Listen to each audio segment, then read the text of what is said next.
విరామం తర్వాత సఖీ కార్యక్రమానికి స్వాగతం. సఖలు, నక్క దగ్గరకు రాగానే చెట్టు చాటున చిరుతపులి చర్మం కప్పుకుని దాక్కున్న గాడిద పెద్దగా అరుస్తూ బయటకు వచ్చింది. అయితే నక్క భయపడకపోవడమే కాదు, పెద్దగా నవ్వటం కూడా మొదలుపెట్టింది. గాడిద నక్కని నేను చిరుతపులిలా తయారై అరిస్తే నీకు భయం వేయలేదెందుకని అని ప్రశ్నించింది. నువ్వు చిరుతపులి చర్మాన్ని కప్పుకున్నావు, కానీ అరవాల్సి వచ్చేసరికి పులిలా కాక అచ్చం గాడిదలా ఒండ్రు పెట్టావు. దాంతో నువ్వు చిరుతపులివి కావు, గాడిదవని నాకు తెలిసిపోయింది. నీ వేషం, నీ అవస్థ చూస్తే నాకు నవ్వొచ్చింది అంది నక్క. పైగా వేషం మార్చగానే సరికాదు, నీ గొంతు, లక్షణాలు అన్నీ కూడా మారిపోవాలి, లేకపోతే ఇలాగే నవ్వుల పాలవుతావు అంటూ సలహా కూడా ఇచ్చింది. ముందైతే కార్యక్రమం చూసేయండి, ఆ తర్వాత మరికొన్ని విషయాలు చెప్తాను.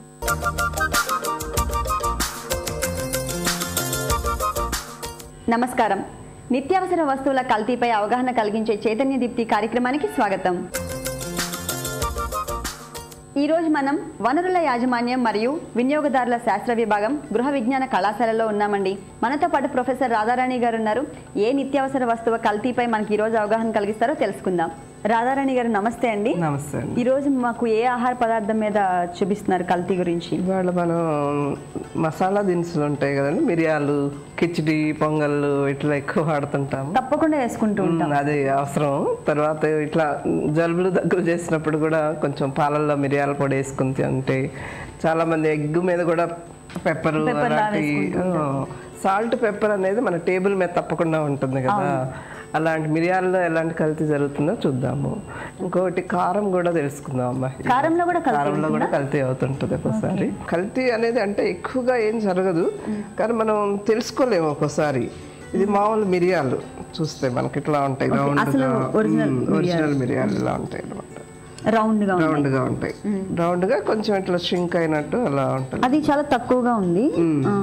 తర్వాత మనం ఒక్కోసారి ఇది చూస్తే మీకు ఇది కూడా దగ్గర మిరియాలాగే ఉన్నాయి, కానీ షేప్ కొంచెం ఓవల్ షేప్ లో ఉంది. ఓకే, కొంచెం పొడుగ్గా వచ్చింది, రౌండ్ గా కాకుండా పొడుగ్గా. ఏమనుకుని ఉంటారు మీరు? ఇవి చూస్తే ఎలా ఉన్నాయి? ఇవి నాకు అనిపిస్తుంది ఇప్పుడు మనకి చంద్రకాంత పువ్వులు అని వస్తే వాటికి కూడా ఇట్లా దగ్గర ఇట్లానే ఉంటాయి చంద్రకాంత పువ్వులు. కానీ ఇవి మన పప్పాయ గింజలు, బొప్పాయి గింజలు అనమాట. కొంచెం అలా మనకు మిరియాల లాగా అనిపిస్తున్నాయి కదా. వీటిని తీసుకెళ్ళి మన ఈ పెప్పర్ ఇది మిరియాల్లో కలుపుతారు అనమాట. బొప్పాయి గింజల్ని ఎండబెడితే అలా ఎండబెట్టిన గింజల్ని మన మిరియాల్లో కలుపుతారు. కొన్ని కలిపారు అనుకోండి, మనకు తెలియదు. అది సింపుల్ టెస్ట్ ద్వారా మనం తెలుసుకోవచ్చు అనమాట. టెస్ట్ చూద్దామా? చూద్దాం. ఇప్పుడు మనం ఒక ఈ శాంపుల్ వేద్దాం. ఒరిజినల్ మిరియాలు కదా. ఇందులో ఒక్కొక్కసారి ఏమవుతుంటే లైట్ గా ఉంటాయి కొన్ని మిరియాలు, అవి పైన ఉండిపోతాయి. లైట్ వెయిట్ ఉంటాయి.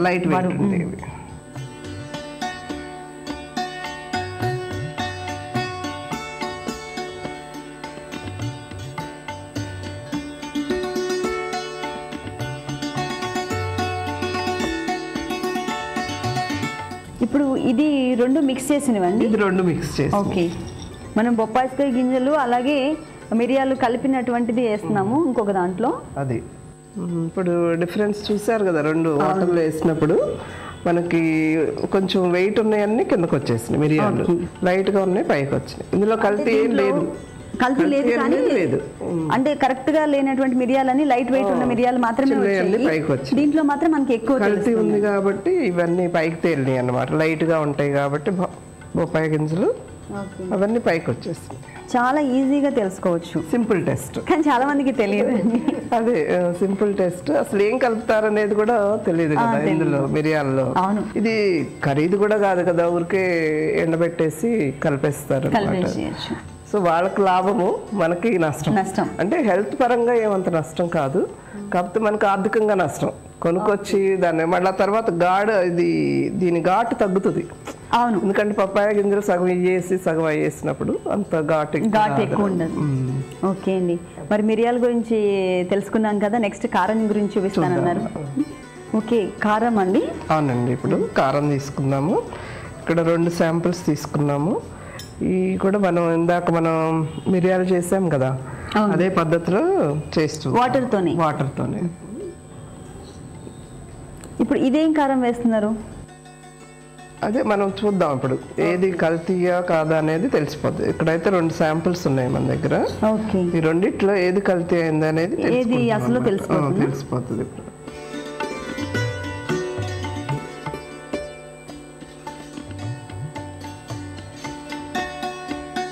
వాటర్ పోసాక మనం కలపాలి. కలిపేసి చూస్తే ఎలా ఉంటుందో మనకు ఐడియా వస్తుంది అనమాట. అది నిజమైన కారమే కనుక అయితే కలిసిపోతుంది, నీళ్ళతో కలిసిపోతుంది. ఓకే, అది ఏదన్నా అంటే ఇప్పుడు ముఖ్యంగా ఈ మన కారంలో ఎక్కువగా రంప పొట్టు అన్న లేకపోతే ఇటుక పొడి రంప పొట్టు కూడా కలుపుతారు. ఇప్పుడు ఇటుక పొడి అంటే దగ్గర కలర్ ఉంటుంది కాబట్టి ఇది ఇటుక పొడి అనమాట. ఇది ఇటుక పొడి. దీన్ని ఇప్పుడు మిక్స్ చేస్తారు. దీన్ని మిక్స్ చేస్తారు. ఇటుక పొడి కనుక కలిపి ఉంటే కనుక అడుగుకి వెళ్తుంది. ఎందుకనంటే బరువుగా ఉంటుంది కదా. ఓకే ఓకే, మొత్తం అడుగుని చేరుతుంది. ఇందులో లేదు, కలిసిపోయింది. చూసారా కలర్ కూడా ఇది అసలుది, ఇదేమో మనకి కల్తీ అయినటువంటిదండి. అవును, ఈజీగా తెలిసిపోతుంది. మొత్తం అదేంటంటే వాటర్ లో కలిసిపోయింది. ఇప్పుడు ఇది కలవకుండా కిందకి దిగింది, కొంచెం దాంట్లో తిరుగుతోంది. అవును, బరువు మూలన అడుగు వెళ్ళిపోతుంది అనమాట ఇటుక పొడి ఎక్కువగా. ఓకే, తర్వాత ఇవే కాకుండా కలర్ కూడా కలుపుతూ ఉంటారండి.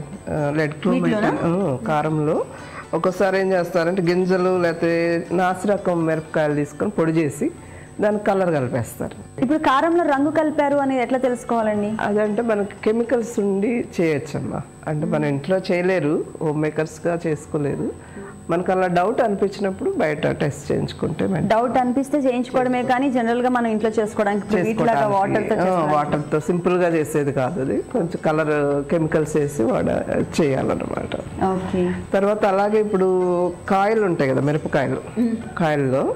కాయలకి ఏం చేస్తారు, బాగా ఎర్రగా కనిపించాలని చెప్పేసి సూడాన్ అనే డై వాడుతున్నారు ఇప్పుడు మిరపకాయలకు కూడా. సో అది ఏమంటే మనం అది వాష్ చేయలేము, వాష్ చేయకుండా వాడతాం ఎక్కువగా మిరపకాయలు. కాబట్టి అలాంటి వాటితో కూడా మనం కొంచెం జాగ్రత్తగా ఉండాలన్నమాట. ఆ కలర్ అనేది చాలా అసలు బట్టలకు వాడే డై అది. అలాంటిది మన మిరపకాయల మీద వాడతారు. అది మంచిది కాదు మనం తింటే కనుక.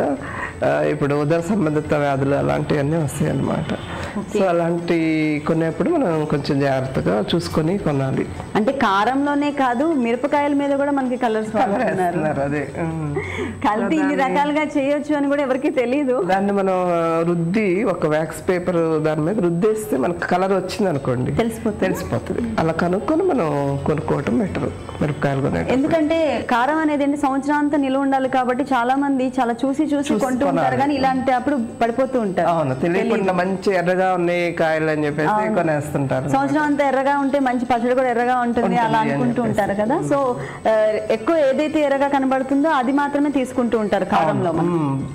హోమ్ మేకర్స్ కి ఏంటంటే బాగా రంగు బాగుండాలనేది మెయిన్ కాబట్టి దాన్నే కొంటారు. కాబట్టి కొనేప్పుడు కొంచెం జాగ్రత్త, అది కలరా లేకపోతే నిజంగా ఉన్న కలరా అనేది చూసుకొని కొనటం మంచిది అనమాట. ఓకే రాధారాణి గారు, మిరియాల్లో కల్తీ అలాగే కారంలో కూడా ఎలా కల్తీ కలపొచ్చు, కల్తీ వస్తువుని ఎలా కనుక్కోవచ్చు కూడా మాకు చక్కగా తెలియజేశారు. మా సకులందరికీ ధన్యవాదాలండి. థ్యాంక్ యూ అండి. చూశారు కదా సకులు, మనం ప్రతిరోజు వాడే వస్తువుల్లో ఎన్నో కల్తీ జరుగుతున్నాయి. కానీ కల్తీ ఏది అసలు ఏది కనుక్కోవాలంటే ఇలా చిన్న టెస్టుల ద్వారా ఈజీగా కనుక్కోవచ్చు. మీరు కూడా తప్పకుండా ట్రై చేయండి. చైతన్య దీప్తిలో మళ్ళీ కలుద్దాం. అంతవరకు సెలవు, నమస్తే.